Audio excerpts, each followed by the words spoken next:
Dimostreremo che siamo pacifici, che vogliamo ricondurre il discorso in un ambito razionale e non restare in questo clima di odio che abbiamo vissuto tutti in questo periodo, e noi non ci stiamo.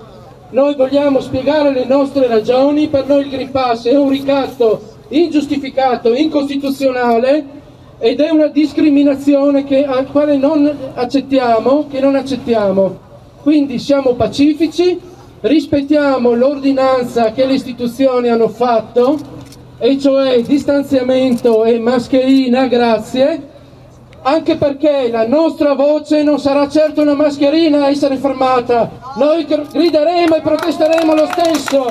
Grazie a tutti.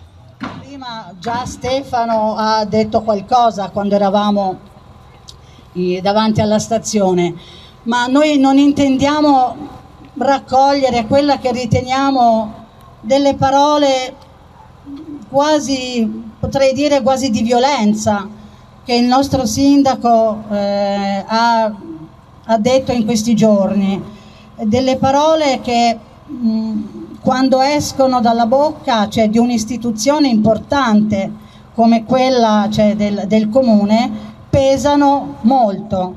Noi siamo persone pacifiche, guardiamoci intorno, a parte la mascherina possiamo mostrare a tutti la nostra faccia, e quindi respingiamo al mittente le accuse di essere brutti, sporchi e cattivi. Guardiamoci bene attorno. Vediamo chi ci abbiamo vicino a noi, perché cercano di rovinarci infiltrando delle persone strane. Correggetemi se sbaglio. Pertanto guardiamoci attorno. Ecco, un'altra cosa che volevo dire: ringraziamo gli organizzatori, perché organizzare adesso una manifestazione non è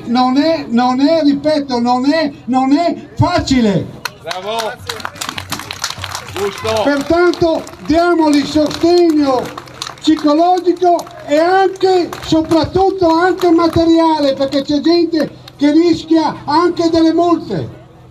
Attenzione, la gente come noi non molla mai, la gente come noi non molla mai, la gente come noi, la gente come noi, la gente come noi non molla mai. La gente come noi non molla mai, la gente come noi non molla mai, la gente come noi, la gente come noi, la gente come noi non molla mai. Grazie! A proposito, non dimentichiamoci dei portuali di Trieste, che loro hanno acceso la miccia. Non dimentichiamocelo. E soprattutto ognuno di noi può fare qualcosa, ogni singola persona, anche nel quotidiano.